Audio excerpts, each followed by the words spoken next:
UEFA champions league quarter ഫൈനലിലെ രണ്ടാം പാദത്തിൽ Manchester സിറ്റിക്കെതിരായുള്ള Real മാഡ്രിഡിന്റെ വിജയത്തിൽ ഹീറോ ആയത് ഗോൾ കീപ്പർ ആൻഡ്രെ ലുനിനായിരുന്നു. പെനാൽറ്റി ഷൂട്ടൌട്ടിൽ സിൽവയുടെയും കൊവാസിച്ചിനെയും തുടർച്ചയായ സ്പോട്ട് കിക്കുകൾ രക്ഷപ്പെടുത്തിയ ആൻഡ്രെ ലുനിനാണ് റയലിന്റെ വിജയശില്പി.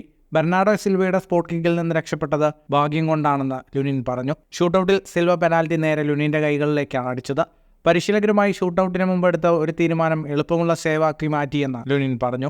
ഷൂട്ടൌട്ട് ഭാഗ്യപരീക്ഷണമാണ്. ഒരു കിക്കിന് പോസ്റ്റിന് മധ്യത്തിൽ നിൽക്കാൻ നേരത്തെ തീരുമാനിച്ചിരുന്നു. ഭാഗ്യത്തിന് അത് സിൽവയുടെ കിക്കിൽ തന്നെയായി.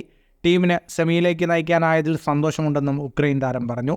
റയലിന്റെ 1-ാം നമ്പർ കീപ്പർ തിബോത് കോർത്തയ്ക്ക് പരിക്കേറ്റതോടെയാണ് ആൻഡ്രെ ലുനിന് വല കാക്കാൻ അവസരം വന്നത്.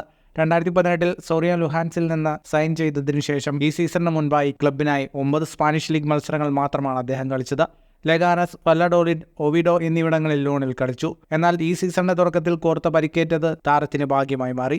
കിട്ടിയ അവസരം മികച്ച രീതിയിൽ ഉപയോഗപ്പെടുത്തിയ താരം റയലിന്റെ ഹീറോയായി മാറി. എനിക്കതൊരു മികച്ച അനുഭവമാണ്. ഞാൻ തളർന്നു പോയി. എൻ്റെ കരിയറിൽ ആദ്യമായാണ് ഞാൻ ഇതുപോലൊരു ഗെയിം കളിക്കുന്നത്. 120 മിനിറ്റ്, പെനാൽറ്റികൾ, സമ്മർദ്ദം, ഉത്തരവാദിത്തം, വികാരം വിശദീകരിക്കാൻ പ്രയാസമാണെന്നും ലുനിൻ പറഞ്ഞു. ഫുട്ബോൾ ലോകത്തെ കൂടുതൽ വാർത്തകൾക്കും വിശേഷങ്ങൾക്കുമായി സ്പോർട്സ് കഫേ ഇപ്പോൾ തന്നെ സബ്സ്ക്രൈബ് ചെയ്യുക.